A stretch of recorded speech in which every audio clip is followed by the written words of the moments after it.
In Luke 22, Jesus' disciples got into an argument over who was the greatest. Even James and John's mother got into the conversation in Matthew 20, asking Jesus to place her sons in the places of honor in his kingdom. Throughout history, people have associated being important with being served by others. Even in our culture today, people seek to be lifted up, adored, liked, and even served by others. Serve me, serve me. Well, it must have been a surprise to hear Jesus' response, saying that the greatest among his followers would be the servant. In Luke 22, he says, "Those who are the greatest among you should take the lowest rank, and the leader should be like a servant." But when Jesus went way beyond simply saying these words, he showed us through his example, through his actions.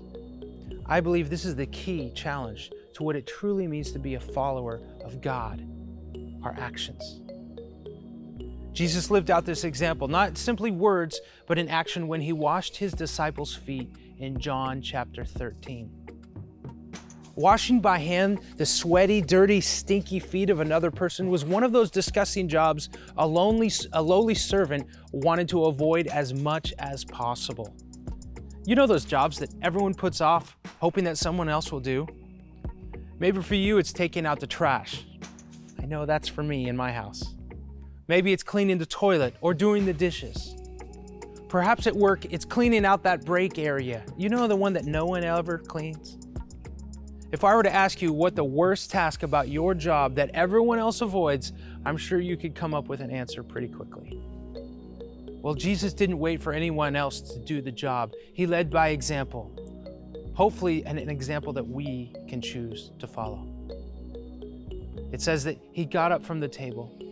He took off his robe and he wrapped a towel around his waist. He poured water into a basin, and then he began to wash the disciples' feet, drying them with the towel that was around him. Where are you washing others' feet in your life? Are you following Jesus' example by choosing to take the place of a servant instead of being served? Part of being a mature disciple is not waiting to be asked, but seeing the need and then acting. May you be great in God's kingdom today. May you choose to be a servant like our Lord Jesus.